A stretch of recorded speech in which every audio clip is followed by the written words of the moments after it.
Hey beautiful! Today, you and Queen Zany are diving into everything about Hiyuki, her drip marketing, expected kit details, and a bit of theory crafting too. And yep, there's also a Lunite subscription giveaway. Just like and comment to enter. All right, let's get into it. So first, her expected release date. Right now, Hiyuki is rumored to drop in Phase 1 of version 3.3, which should be around April 30. Of course, this isn't officially confirmed yet, but that's what everything is pointing toward. Now, I already know most of you are here for her kit. Let's start with the basics. Hiyuki is expected to be a 5-star Glacio character who uses a sword, but not just any sword. She's rumored to have a katana-style weapon. And the really interesting part is that she might be a dual form character. Honestly, that alone already makes her sound super fun to play. And I don't know about you, but this kind of reminds me of Carthea. Like, seriously, last anniversary we got her, and now this year we might be getting Hiyuki. The timing feels way too similar. Tired of paying full prices? Why don't you use LD Shop? They offers huge discounts up to 30% off on Withering Waves and almost everything you can buy in your favorite gacha games. And they also support self-top-up, which means it's easy and safe to do it by yourself.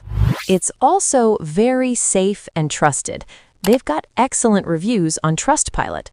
And here's the best part. New users get a 15% discount plus an extra 5% off when you use my special link. So don't miss out. Click the link in the description and start saving with LD Shop today. Now, when it comes to her role, she's expected to be a main DPS, focusing on Frostbite and something called Glacio Chafe, which is basically where her whole playstyle starts to come together. So let's talk about Glacio Chafe for a second. It's essentially a damage over time mechanic. When applied, it deals Glacio damage and it can stack up to 10 times. The more stacks you have, the more damage it does. On top of that, each stack slows the enemy, and once you hit max stacks, the enemy gets frozen and all stacks are removed. So just from that, we can already tell she's not going to be a simple press burst and done type of DPS. Instead, she'll most likely revolve around building stacks first and then doing something with them. Here's how I see her playstyle working.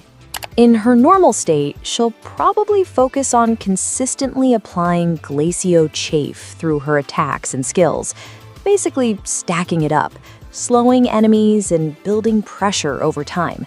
Then, once enough stacks are on the enemy, she could switch into her second form.